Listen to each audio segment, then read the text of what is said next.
I finished reading this letter, which came from the mission field, by the way, from one of our pastors. I was no more sitting on my chair. I was kneeling and weeping. The letter talked about 35 million people coming to Hardwar by river Ganges.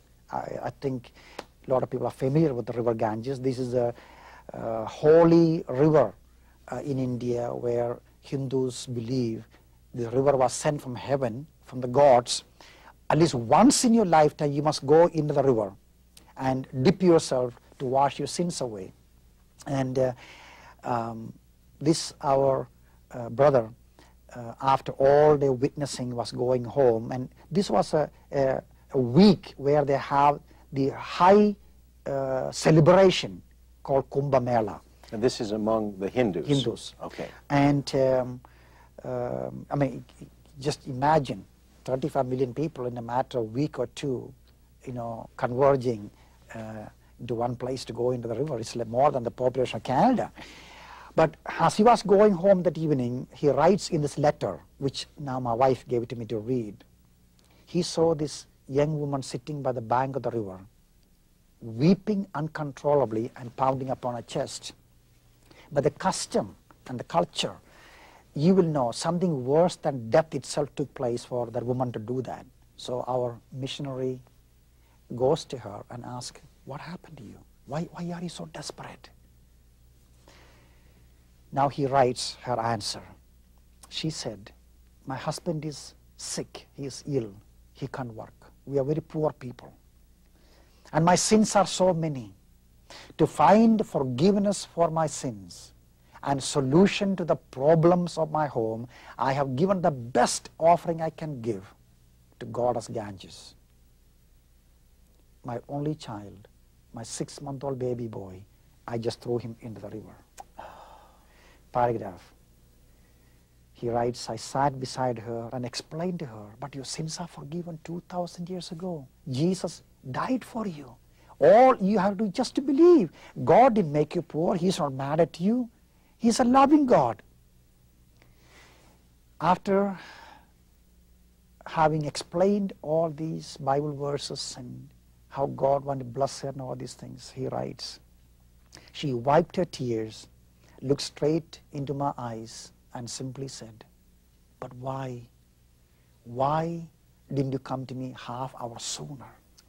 I didn't have to kill my child. It is too late, isn't it? It is too late. And Randy, when I finished reading the letter, I said, Lord, every drop of my blood, every fiber of my being, all that I am, my wife, my children, everything I have, it's all yours. Whatever you want to do, Lord, I never want again read another letter like this one. But Randy, that is not strange. In John's Gospel chapter 4, we find Jesus, who was thirsty, hungry, worn out, tired, sits there by the well. And this woman comes along, who's a Samaritan woman, who did not know the Father's love, living in darkness. And when disciples come back with the food, telling, Master, Rabbi, please eat. And Jesus says, I lost my appetite. Then they're saying, whoa, what happened? Did someone give him something to eat? He says, no. If you read the passage, he says, I have food to eat that you did not know about. What really happened,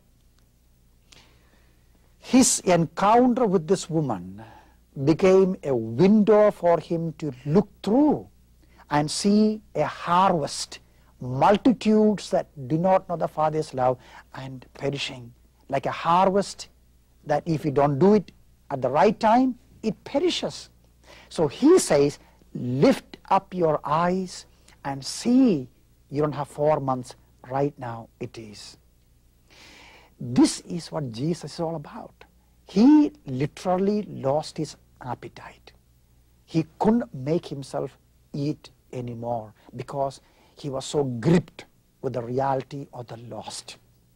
And this is what I'm saying. When you talk about the woman by the river Ganges, you are talking about over 1 billion people. You are talking about 300 million untouchables. We are talking about 1 billion Muslims. See, for us believers, we should not be caught and deceived into all the politics. The wars and rumors of wars and killing and this and that, all this stuff will go on. We are citizens of heaven. You know, I tell people, I mean, I can tell you the same thing. I do not know how old you are, but you know, you don't want to tell people maybe, but I can tell you one thing for sure.